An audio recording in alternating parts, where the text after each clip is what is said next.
ओम शांति। भक्ति मार्ग में भक्त कहते हैं, हे प्रभु हमें अंधकार से प्रकाश की ओर ले चलो। नयनहीन को राह दिखाओ प्रभु, पग पग ठोकर खाऊं। जबकि इस संसार में अनेकों अनेक धर्म शास्त्र हैं, गुरु आचार्य हैं, साधु संत महात्मा हैं, विद्वान हैं, साइंटिस्ट हैं, इंजीनियर हैं, भिन्न भिन्न प्रकार के विधि वेता अर्थात लॉ मेकर्स हैं। इन सब के होते हुए मनुष्य कहता है कि मुझे अंधकार से प्रकाश की ओर ले चलो। जबकि साइंस ने इतनी बड़ी भारी इन्वेंशन कर ली है, तो कौन सा अंधकार है? तो सबसे बड़ी वंडरफुल बात यह है, हर प्रकार के ज्ञान होते हुए भी आज मनुष्य आत्मा दुख अशांति के जंजीरों में जकड़ी हुई है। किसी भी आत्मा को, चाहे कितनी भी ऊंच पद वाली आत्मा है, सभी आज आत्माएं परम शांति परम सुख में नहीं है। सुख शांति की खुशी की प्यासी है। तो ऐसे समय पर संसार में जबकि कहा गया मनुष्य जन्म बड़ा दुर्लभ है, तो मनुष्य जन्म में ये सुख शांति की प्राप्ति होनी चाहिए जो नहीं है।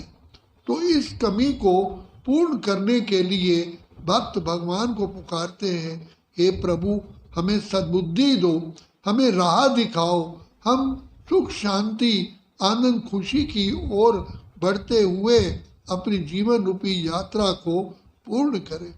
तो बहुत काल से भक्ति करते आए, तो पिता परमात्मा इस कलयुग के अंत के भी अंत में, जैसे सतयुग बीत गया त्रेता आया, त्रेता बीत गया द्वापर आया, द्वापर बीत गया कलयुग आया, तो कलयुग के बाद सतयुग को आना ही है।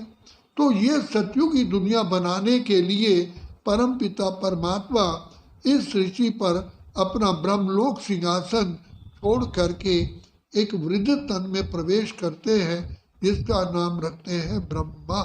तो ब्रह्मा के मुख वंशावली बच्चे ब्राह्मण जो बनते हैं, उनके द्वारा पिता परमात्मा इस सृष्टि नरक को स्वर्ग बनाते हैं। तो सबसे पहले बाप ने आकर के हमें आत्मा का ज्ञान दिया, स्वस्वरूप के बारे में बताया, फिर स्वदेश के बारे में बताया, फिर स्वधर्म के बारे में बताया, फिर अपने परिचय दिया, स्व पिता के बारे में बताया। क्योंकि पिता जब तक अपना परिचय नहीं देगा तो बच्चे कैसे पहचानेंगे हमारा पिता कौन है। फिर बाप ने हमें स्वदर्शन चक्र का ज्ञान दिया कि तुम आत्माएं, जो मेरे बच्चे महान आत्माएं थे, श्रेष्ठ आत्माएं थे, देव और पूज्य आत्माएं थे, तुमने ही तो सतयुग में पाठ बजाया, तुम ही सर्वगुण संपन्न। बाबा बार बार हमें याद दिलाते हैं, जिन मंदिरों में देवताओं की पूजा कर रहे थे वो बच्चे तुम ही तो थे। मैंने ऐसी रचना रची थी, जो देवताएं थे, श्रेष्ठ आत्माएं थे।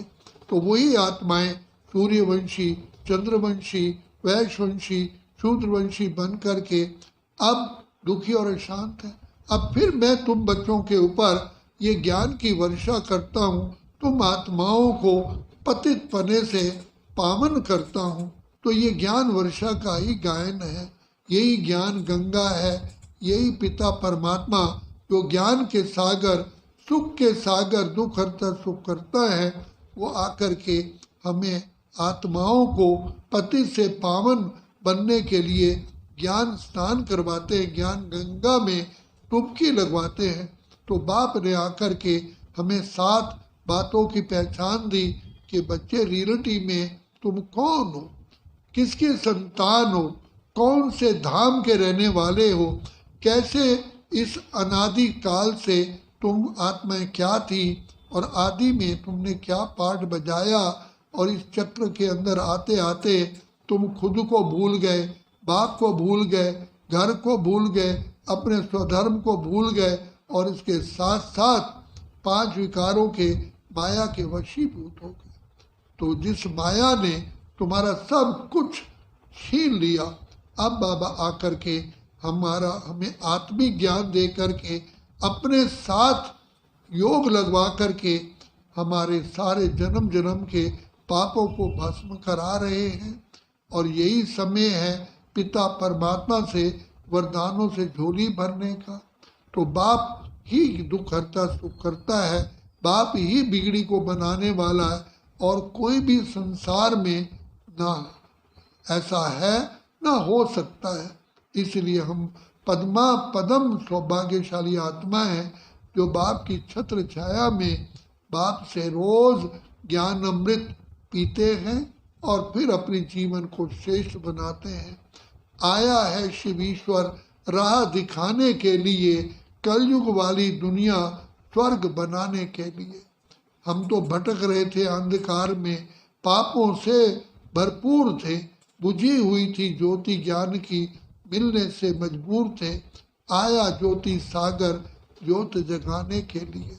हम आत्माएं बाबा का हम किन शब्दों में धन्यवाद करें, हमारे पास वो शब्द कोश में शब्द ही नहीं है। तो बाप ने घर बैठे आकर के हमारी सारी भक्ति का फल दे दिया, ज्ञान। ज्ञान से ही सदगति होती है। अब बाप कहते हैं बच्चे ज्ञान सुनते हो, ज्ञान स्वरूप बनोगे तो प्रेम स्वरूप बनोगे, आनंद स्वरूप बनोगे, सुख स्वरूप बनोगे, शक्ति स्वरूप बनोगे, तभी तुम्हारा कल्याण होगा। तो उसके लिए बाप कहते हैं मुझ बाप को याद करो ताकि तुम्हारी बुद्धि जो यंत्र है बिल्कुल क्लीन हो जाए। क्लीन बुद्धि में ही बाप का ज्ञान टिक सकता है। इसलिए बाप ने हमको सहज योगी, राज योगी, कर्म योगी, निरंतर योगी बनाया। तो अभी पिता परमात्मा से वरदान पाने का युग है। अगर अभी नहीं तो फिर कभी भी नहीं। अच्छा, ओम शांति, ओम शांति, ओम शांति।